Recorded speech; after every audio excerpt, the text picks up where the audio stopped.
재건축? 신축? 아무 소용 없습니다. 강동구 3억씩 떨어졌습니다. 서울 동남권의 핵심이자 강남 대체 주거지로 꼽히던 강동구, 지금은 거래도 매수자도 반등 기대도 모두 사라졌습니다. 2021년엔 줄 서서 사던 아파트가 도대체 무슨 일이 있었던 걸까요? 안타까운 건 강동구만의 이야기가 아니라는 겁니다. 송파, 하남, 심지어 강남 일부도 동일한 시그널을 보내고 있죠. 그래서 준비했습니다. 둔촌주공부터 고덕, 천호까지 강동구의 중심단지들을 실거래 데이터를 바탕으로 낱낱이 공개해드립니다. 단지별 최고가, 현재 실거래가, 전세 시세, 그리고 앞으로의 전략까지 정리해드리겠습니다. 지금 영상을 끝까지 보신다면 폭락장에서도 어떻게 기회를 잡을 수 있는지 그 힌트를 얻으실 수 있을 겁니다. 그럼 바로 시작하겠습니다. 7위는 천호동에 위치한 레미안 강동 팰리스입니다. 이 아파트는 2017년 7월에 준공된 고층 대단지로 45층, 3개동으로 총 999세대 규모의 대표적인 도시명 랜드마크 아파트입니다. 36평형 위주로 구성되어 있으며 강동역과 초근접한 역세권 입지를 갖춘 덕분에 그간 강동구의 가격 리더 역할을 해왔죠. 상업시설 밀집 지역에 위치해 생활 편의성도 높습니다. 다만 초등학교와의 거리는 다소 멀다는 점은 단점으로 꼽힙니다. 이 아파트 36평형은 2021년 8월 17억 6천만 원에 거래되었지만 2025년 7월 11층이 14억 8천만 원에 거래되며 약 2억 8천만 원이 하락했습니다. 하락률로 보면 약 15.9% 수준입니다. 현재 매물은 저층이 14억 5천만 원, 중층이 15억 1천만 원에 나와 있으며 전세는 9억 원부터 시작합니다. 한때는 서울 입주 물량 부족에 따른 반사 이익으로 기준층 매물이 16억 원까지도 호가했지만 최근 정부의 부동산 대출 규제 이후 거래가 급감하면서 다시 15억 원 이하의 실거래가 나타나고 있습니다. 특히 호가 수준에서는 여전히 버티고 있지만 간헐적인 급매가 나오면서 가격을 조금씩 끌어내리는 양상입니다.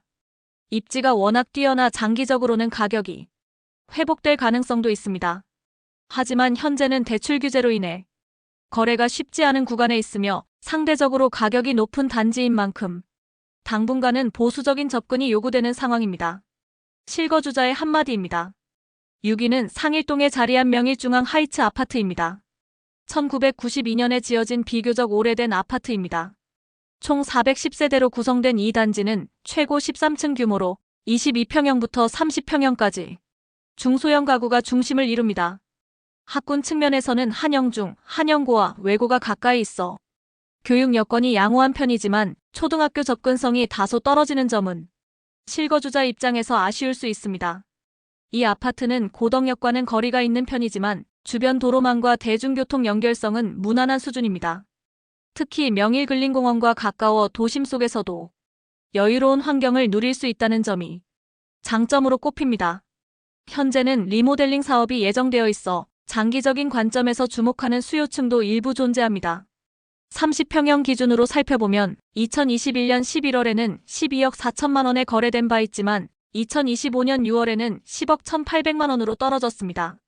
하락폭은 약 2억 2천만 원, 하락률은 17.9%입니다. 특히 1층 저가 매물이 직거래로 7억 2천만 원에 손바뀜된 사례도 있어 내부적으로 가격 편차가 상당합니다.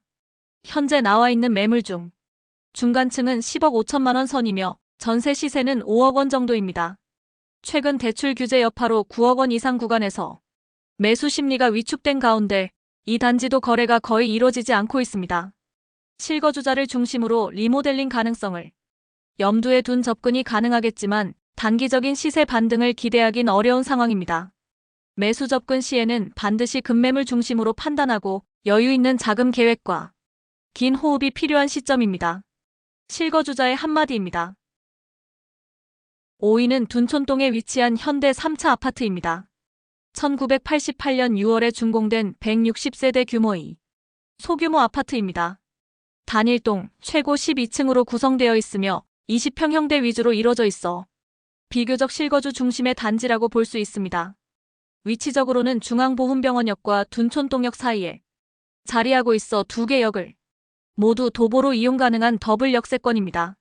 주변으로 설린초, 둔촌중, 둔촌고 등 교육시설이 밀집해 있고 생활 편의시설도 고르게 분포해 있습니다.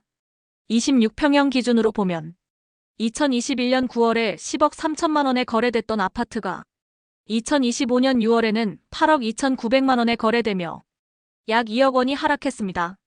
하락률은 19.5% 수준입니다. 현재 매물은 저층이 7억 5천만 원, 중층이 7억 9천만 원 정도이며 현재 전세 물건은 없는 상태입니다.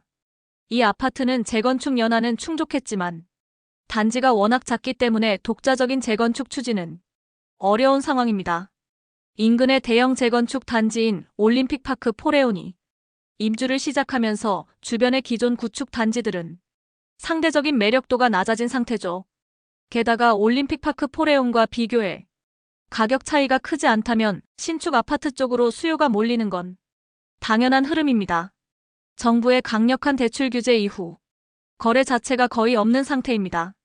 소규모 단지이기 때문에 기대할 수 있는 외부 호재도 한계가 있고 투자 수요도 사실상 사라졌습니다.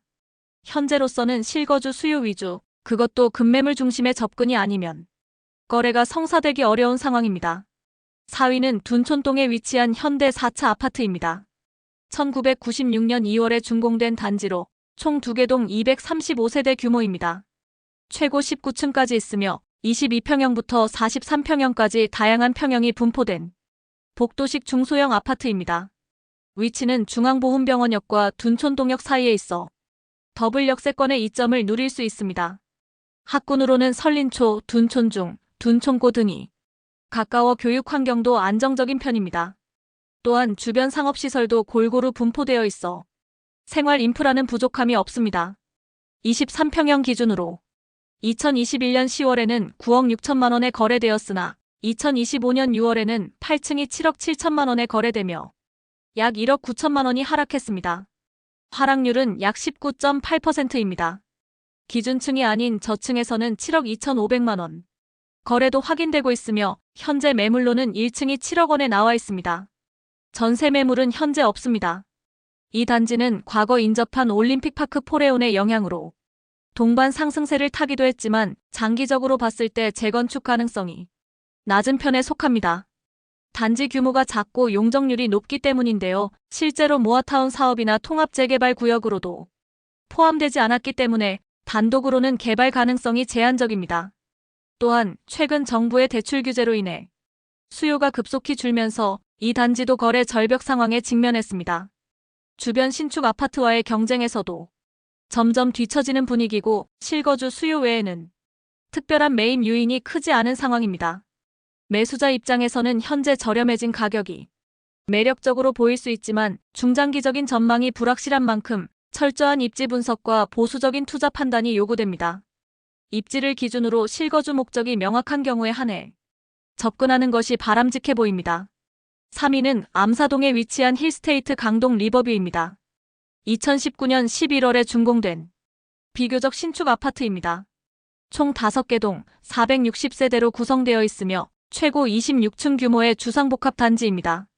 평형 구성은 24평형과 34평형 위주이며 암사역과 가까운 역세권 입지에 한강변, 암사생태공원, 광나루 유원지 등 자연환경까지 갖추고 있어서 입지적 조건은 매우 우수한 편입니다. 학군으로는 신남초등학교가 가까이 있으며 암사역 북측 상업지역과도 인접해 있어서 생활 인프라 또한 탄탄합니다.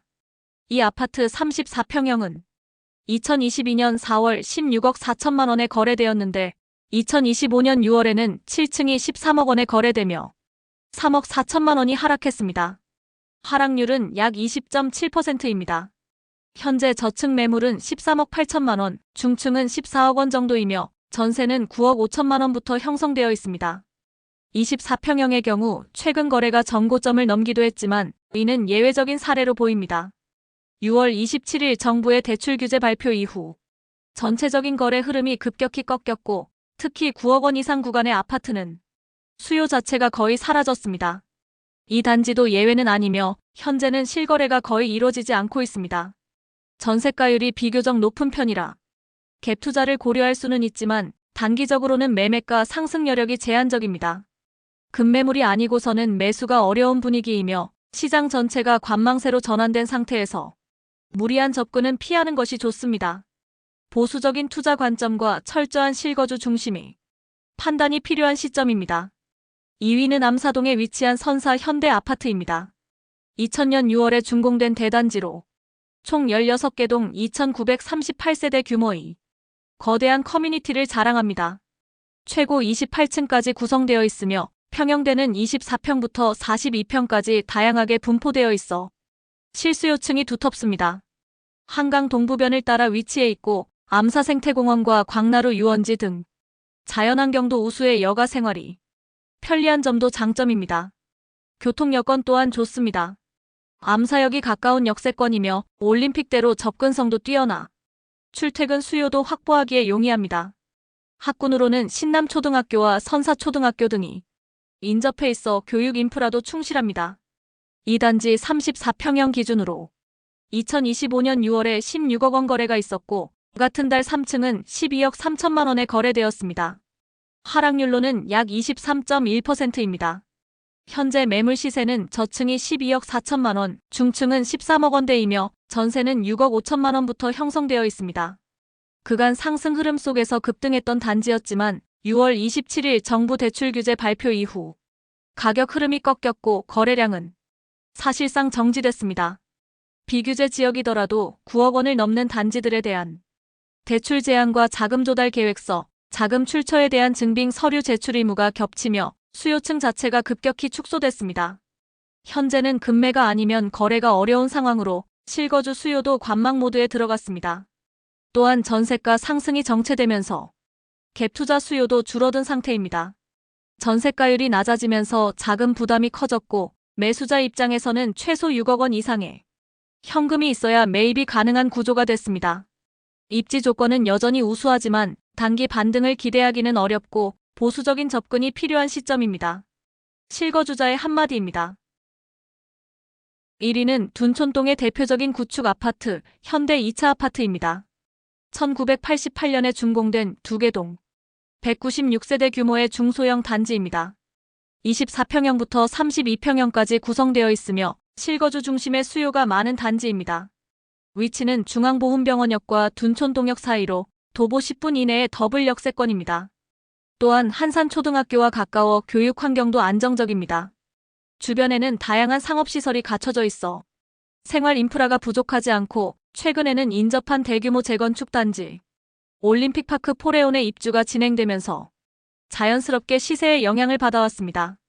이 단지의 32평형은 2022년 7월에 12억 3천만 원에 거래된 후 2025년 7월 12층 매물이 9억 3천만 원에 거래되며 약 3억 원이 하락했습니다.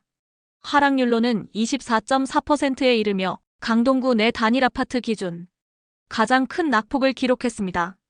현재는 동일 평형 매물이 거의 없는 상태이며 수요도 현저히 줄어든 상황입니다.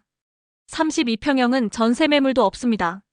올림픽파크 포레온의 입주 영향으로 잠시 반사 이익을 얻는 듯했지만 6월 27일 정부 대출 규제 발표 이후 매수 수요 자체가 사라졌습니다. 소규모 단지 특성상 재건축 추진의 동력도 부족하고 투자 수요 또한 거의 실종된 상태입니다. 입지 측면에서는 여전히 우수하지만 신축 아파트와의 경쟁에서 우위를 차지하기는 어려우며 재건축 사업성도 불확실한 가운데 보수적인 시각이 필요합니다. 강동구 재건축 기대감으로 뜨거웠던 지역이 지금은 거래 절벽과 가격 급락의 중심에 있습니다. 하지만 기억하세요. 모두가 두려워할 때 기회는 만들어집니다. 지금은 무작정 매수가 아닌 입지와 급매물 중심의 보수적 접근이 필요한 시점입니다. 여러분 지역은 어떤가요? 최근 실거래 흐름 직접 확인해 보셨나요? 댓글로 여러분의 의견을 나눠주세요.